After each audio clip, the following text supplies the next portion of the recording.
we live in a world of information, di ba? But we also live in a world with the advent of artificial intelligence. Nga, there's so much fakery. There's so much kaning mura og pangilad, daghang kay nailad, daghang kay mangilad. Sad.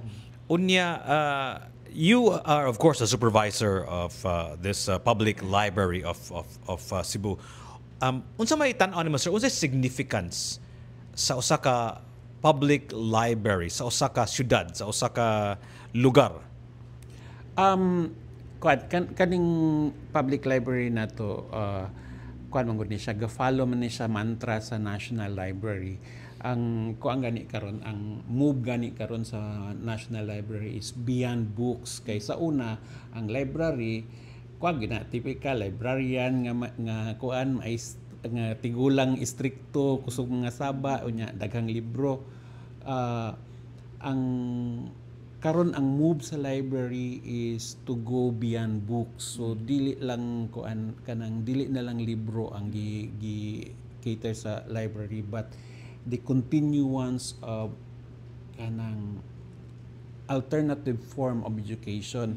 So kami diri natay mga mostly majority gyud sa ato ang nigamit kay kaning atong gigamit ang atong study space kay they're preparing for their board exam, they're preparing for their exam, pero napo tay mga tigulang diri nga they just come here to the library because they kanang basa, makakuan sila og basa niya. Among inon nga loaded to day sa inyo lang siya, samok man sa balay daghang distraction, so they come here for the space that we provide, the conducive space that we provide for education. So kuad kanang every town and cities, big or small, should have a library because this is a vehicle that aid in educating people. Dili lang ni siya kuan, dili ni siya, we don't really compete with the educational system, but we are kanang vehicle, kanang tabang mi sa pag-edukar sa tao. And then some people would come to us here on their learning whatever they want to learn on their own kanang pace. Kanang this has been if you look at big cities, whether kanang karon or the great cities of the yesteryears, I mean the great Egypt has the Library of Alexandria. Naagyod ang kuan. Even in China, you have this. Yes, sir. You're absolutely correct. Nga kaning the great Library of Alexandria was actually burned down, di ba? Yeah. And that was a huge blow to mankind. But you literally have the library of the world in your fingertips, right? So ang kaning library, primarily, I remember when I was younger, nga murang siyang lugar nga mobasa ka og libro niya. Medyo mingaw, di ba? Mo supposedly kultura sa library, magpasaylo lang ko sa atong mga kaning mga estudyante karon nga naa diri sa library nga medyo dako-dako kog tingog, pero I'm sure they can barely hear us because this is air conditioned. But usually ang kultura sa library is mingaw, and I think that's one of the rare things that we have in this very busy world. This kaning hustle and bustle that we are kaning experiencing in city life, medyo rare kanang commodity ang kanang kamingaw, kaning a place to be educated, to learn.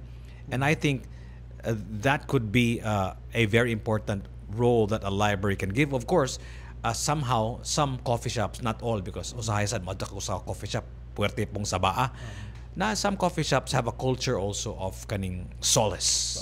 Right, murag lugar sa imong kalag nga medyo dili kayo kakulbaan permi, dili kayo ka kaning nervison permi, or na kay anxious ka permi ba.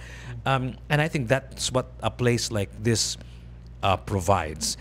I noticed that some of your students here are also using their digital devices. Unsa man siya? Do you also have like Wi-Fi for the students? Yeah, we have a very strong internet connection because ang uban ani nila naaman sa ang ilang mga exam naaman sa online naaman sa and we are not only a space for kanang para lang sa magtuon. So kung especially karon nga naay mga areas nga kung nag online job ka na kay kuan nga imong trabaho na ara sa computer unya kanang burn out sa inyo, you are more than welcome to do it here. As long as it is not boys kay wala tay area sa katong kay na may mga boys nga kanang online job. As long as dili ka magtabi diha, mag-type lang ka, maghilom lang ka, you're welcome. So this will be your this could be your workings. We accept that. Pwede ka mo ari diri magtrabaho nga kuan. And also you can still borrow books, right? Yes. I don't remember ever borrowing a book from the public library, but I remember going here a long time ago when I was in high school. So you can still borrow the books the same way you would in a library, right? Na murag a library card. Yeah, we do. Ang amo lang diri kay ang ato nga mga libro nga atong ginapahulam are fiction. So kanirang mga novels ra nato nga mga nga mura na atong ginapahulam. Ang ato nga mga resource material which is stored in one room to give para makahatag tag dako nga space for the study area kanang diri ra na siya mabasa. So kanang mga fiction mga non-fiction. Mga non-fiction katong mga biographies, katong atong mga textbook, mga kuan naara diri ra nimo mabasa. Mura siya og if you remember your school library, ang general circulation namo is only limited to katong fictions, katong mga pocket books. Ang mga libro nga nasa journal are all considered reference material. Reference material di man imong madala sa ma-take out sa library. So you have free Wi-Fi, unlimited? Unlimited. And then can you also charge your gadgets here? We have a charging station so that in fact now ang among charging station are only for the gadgets and the laptops.